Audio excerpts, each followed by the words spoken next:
ও ওই বাড়ি থেকে এসেনি। এবার গতকালকে আমাদের বাড়ি থেকে আসছে সুপারিগুলা। এটা হচ্ছে আমাদের গাছের সুপারিগুলা, রোদ খাওয়াই আমি। আচ্ছা, হ্যাঁ, এই সুপারি তো পাতলা আর কাঁচা এটা আমি বুঝি না। হ্যাঁ, দেখাবো না।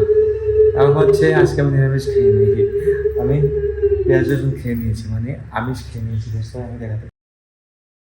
Hello everyone, welcome to my new blog. কেমন আছেন সবাই? হোপ সবাই ভালো আছেন, আমি ভালো আছি। তো আজকে ব্লগটা অনেক ইন্টারেস্টিং হতে চলেছে, আপনারা অবশ্যই ভিডিওটি স্কিপ না করে ভিডিওর শেষ অবধি সাথে রাখবেন। গাইস, প্রথমেই আমি দুঃখিত, কারণ হচ্ছে লাস্ট ডে কোনো ব্লগ আপলোড করতে পারি নাই, আমি কোনো শুট নিতে পারি নাই। কারণ হচ্ছে ঘুম থেকে উঠেই দেখি বিদ্যুৎ নেই, পানি নেই, ঘরের মধ্যে একদম অগোছালো একটা অবস্থা, মানে খুবই খারাপ একটা অবস্থা ছিল। কারণ পানিটাও এর আগের দিন রাতে তোলা হয় নাই। দ্যাটস ওয়াই আমি কোনো রকম ঘুম থেকে উঠে জাস্ট মুখটা ধুতে পেরেছিলাম গতকালকে।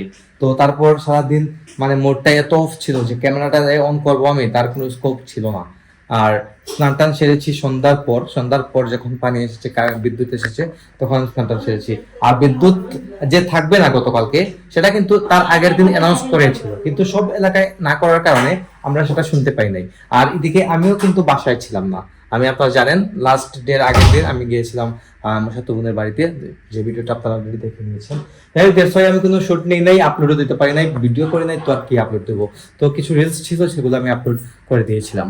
যাই হোক, তো লাস্ট ডে দেখেছিলেন আপনারা, ফুলদিতারা এসেছিলেন, ফুলদিতারা গতকালকে সন্ধ্যার দিকে আবার চলে গেছেন। তো কিন্তু খুবই খারাপ একটা অবস্থা ছিল গতকালকে সারাদিন। যাই হোক, তো এদিকে দেখুন মা এখন মাখাচ্ছেন। আজকে ভোগ হয়েছিল আলু সিদ্ধ নিব, লাউ সিদ্ধ, আচ্ছা, বিভিন্ন ধরনের সবজি দিয়ে ভর্তা করিয়েছেন আর কি, মানে সিদ্ধ করে ভর্তা করেছেন। আর সাথে হচ্ছে ডালের বড়া, এটা যেটা হচ্ছে ডালের বড়া। তো ডালের বড়া দিয়ে আজকে ভোগ হয়েছে, আর সিদ্ধ টিদ্ধ দিয়ে ঘি আছে নি দেওয়া। গাইস, ঠাকুরের ভোগে কিন্তু ঘি থাকবে, এটা মাস্ট ঘি থাকবে। তো এদিকে মা মাখাচ্ছেন, মাত্র নিচে নামিয়ে নিয়ে আসছে আর কি। আর এদিকে এই কি দাও, লাল শাক নেই, লাল শাক কে লাগে? লাল শাক নাকি ঠাকুরের ভোগে লাগে না, এটা লাল শাক কাটা হয়েছে, লাল শাক ভাজি টাজি কিছু একটা হয়তো হবে। তো ইদানিং গাইজ আমাদের এই নিরামিষ কিচেনে রান্না হয়, এই কিচেনটা কিন্তু একদম মানে উল্টাপাল্টা থাকে। আর বাসনপত্র একদম মানে সব কিছু লাগে ঠাকুরের ভোগের জন্য, সব বাসনের প্রয়োজন হয়, মানে নিরামিষ বাসন গুলা ইউজ হয় রেগুলার। যাই হোক, তুমি এখন কি শিখলে নাকি নারিকেল পাতা দিয়ে আসছি বানানি। তাই দেখুন, নারিকেল পাতা দিয়ে মা এগুলা বানানো শিখেছেন। গতকালকে বোধহয় বানায় রাখছিলেন, এটা নষ্ট হয়ে গেছে। তাই যেগুলো বানানো শিখেছেন আশীর্বাদ দেওয়ার জন্য। তো আশীর্বাদ দেওয়ার জন্য এগুলো প্রয়োজন হয়।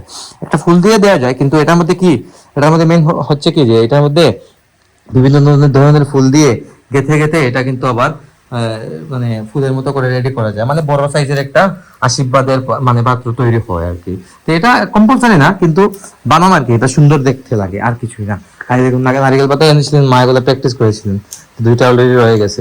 এগুলো দিয়ে আগে আমরা কি করতাম, নারিকেল পাতা দিয়ে আমরা আগে হাতের ঘড়ি বানাতাম, চশমা বানাতাম।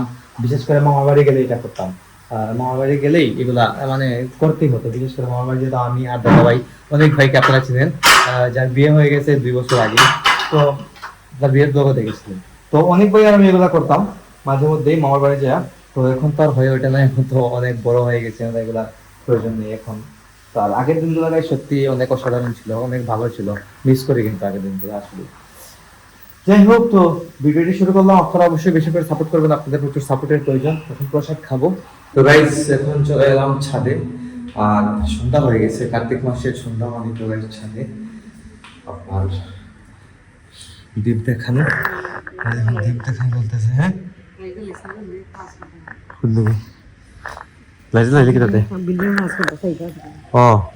বিল্ডিং এর কাজ চলতেছে, সাইডে বিল্ডিং এর কাজ চলতেছে, আপনাদেরকে বলছিলাম না। দেখুন, বিল্ডিং এর কাজ চলতেছে, তার নয়েজ কিন্তু আমাদের এখানে প্রচুর আসে। চারদিকে কাজ চলতেছে, সন্ধ্যা হলে একটু ভালো লাগে, সন্ধ্যা হলে এই নয়েজটা অ্যাটলিস্ট পাওয়া যায় না। এই সমস্যা লাইট জ্বালাও না, মা বলতেছে লাইট নাই, লাইট না চলে দেখি, লাইট না আমার কি ভালো লাগে। সমস্যা গেলা চাইলে গেলা লজ্জা পাইতেছে, মানুষ নাকি চাইবে, মানুষ চাইলে তো সমস্যা নাই, তুমি আমার কাজ করতে মানুষ চাইলে গেলা। আমরা আমাদের কাজ করবো, মানুষ চাইলে আর কি প্রবলেম, মানুষ চাইলে কোনো প্রবলেম আমি দেখি না। আচ্ছা ছাদে পানি দিচ্ছে নাকি দেখো? হ্যাঁ গাইস দেখুন ছাদের মধ্যে পানি দেওয়াতে সারা ছাদ কিন্তু একদম পানি পানি হয়ে গেছে। এই দেখুন সব গাছগুলোতে পানি দিচ্ছে, মানে সন্ধ্যার সময় পানিটা দেয়, জীবন ভাই দিয়ে থাকে অনেক সময়, সন্ধ্যার সময় দিয়ে সন্ধ্যার পরেও দেয়। এই দেখুন আকাশ প্রদীপ দেখাইতেছে মা, মাছকে একা দেখাইতেছে। আজকে আমি দেখাবো না, কারণ হচ্ছে আজকে আমি নিরামিষ খেয়ে নিয়েছি, আমি পেঁয়াজ রসুন খেয়ে নিয়েছি, মানে আমিষ খেয়ে নিয়েছি, আমি দেখাতে পারবো না, শুধু মাই দেখাচ্ছে আজকে। তো প্রতিদিন সন্ধ্যার সময় হবে বিষ্ণু মন্দিরে আসেন, আমিও আসলাম। তো কার্তিক মাসের শুরুতে আপনাদেরকে আমি দেখিয়েছিলাম যে আমরা মা ছেলে দুজন মিলে আকাশ প্রদীপ আকাশকে দ্বীপ দেখানো আর কি, দ্বীপ দেখিয়েছিলাম। এখন অলরেডি কয়েকদিন চলে গেছে কার্তিক মাসের, দেখে আজ ছাদের অবস্থা কি। ছাদে তো একদিন আমার আশাই হয় না, যেদিন আসি সেদিন কিন্তু আবার ভিডিও করে আনি। কোন দিকে মোটর বেড়ে পানি পড়ছে? না না পানি দিছে মনে হয়, মোটর বেড়ে তো পানি পড়ার কথা নয় গাইস। মা বলতেছেন মোটর ভরে নাকি, মোটর না ট্যাঙ্কি ভরে নাকি পানি পড়েছে, ট্যাঙ্কি ভরে পানি পড়ার কথাই না গাইস। দেখুন গাঁদা ফুল ফোটা কিন্তু শুরু হয়ে গেছে গাছের মধ্যে, মানে শীত আসতে চলে যায়, শীতের সময় কিন্তু গাঁদা ফুলটা ফুটে, শীতের সিজনে এই ফুলটা পাওয়া যায়। তো কইতে পানি বেরোতে দিকে পড়ার কথাই নেই। হ্যাঁ 5 দিয়ে দিকে পানি দেয়, কিন্তু হয়তো বেশি পানি দিয়ে দিয়েছে তাই ছাদ একদম মানে একদম পানি পানি হয়ে গেছে। সেটা হতেই পারে, বেশি পানি দিলে যেটা হতেই পারে, কিন্তু মোটর ভরে মানে ট্যাঙ্কি ভরে যে পানি পড়বে কোনো স্কোপই নাই। এই দেখুন ট্যাঙ্কি থেকে ডিরেক্ট লাইন করা আছে আমাদের এখানে, হ্যাঁ ডিরেক্ট চলে যায় এখান থেকে।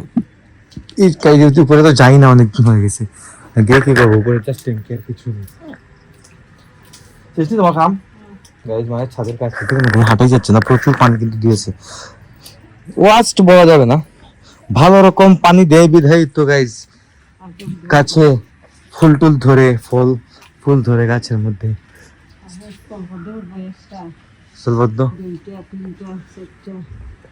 মা হিসাব করতেছেন কয়টা ফুল ফুটবে কালকে, মানে এই দেখুন এটা হচ্ছে কলি, ওটা আগামীকালকে ফুটে যাবে, 1টা 2টা 3টা 4টা, মানে 4টা হিসাব করতেছেন বা 4টা ফুল ফুটবে। ও পদ্ম ফুল নেই, এই গাছের মধ্যে পদ্ম ফুল 6-7টাই ফুটে গেছে আজকে, তো কালকে 4টা বোধহয় ফুটবে, তা মা হিসাব করতেছেন। তো নিজের গাছের ফুল ঠাকুরকে দেওয়ার কিন্তু একটা আলাদা একটা আনন্দ আছে। দেখুন এই গাছের ফুল ফুটবে কালকে, ওরা ফুটবে কালকে, এগুলা কিন্তু কালকে ফুটবে এই ফুলগুলা। তো দ্বীপ দেওয়া হয়ে গেছে, আমরা চলে যাচ্ছি নিচে। মালা গায়ে আসতেছেন যাই হয়েছে, বাড়িতে গেছি গতকালকে আমাদের বাড়ি থেকে আসছে সুপারি গুলা, এটা হচ্ছে আমাদের গাছের সুপারি গুলা, রোদ হয়। আচ্ছা হ্যাঁ, এই সুপারি তো পাতলা আর কাঁচা এটা আমি বুঝি না। হ্যাঁ বুঝছি, এই পাতলা কাঁচা আমি বুঝি না, কারণ আমি খাই না, খাইলে না বুঝলাম আসলে। তো গাইজ আজকের ব্লগটা এখানে এন্ড করে দিচ্ছি। আপনারা আমাকে ফলো করতে চাইলে আমার ফেসবুক ইনস্টাগ্রামে ফলো করতে পারেন, আমার ফেসবুক ইনস্টাগ্রাম লিংক নিচে ডেসক্রিপশনে পেয়ে যাবেন। এন্ড আই হোপ আজকের ভিডিও আপনাদের ভালো লাগছে, ভিডিও ভালো লাগলে অবশ্যই লাইক করবেন, কমেন্ট করবেন, শেয়ার করবেন এবং চ্যানেল নতুন হয়ে থাকলে সাবস্ক্রাইব করে আমাকে সাপোর্ট করবেন। তো দেখা হচ্ছে নেক্সট ভিডিওতে, তো দেখুন ভালো থাকুন, সুস্থ থাকুন, thank you so much for watching.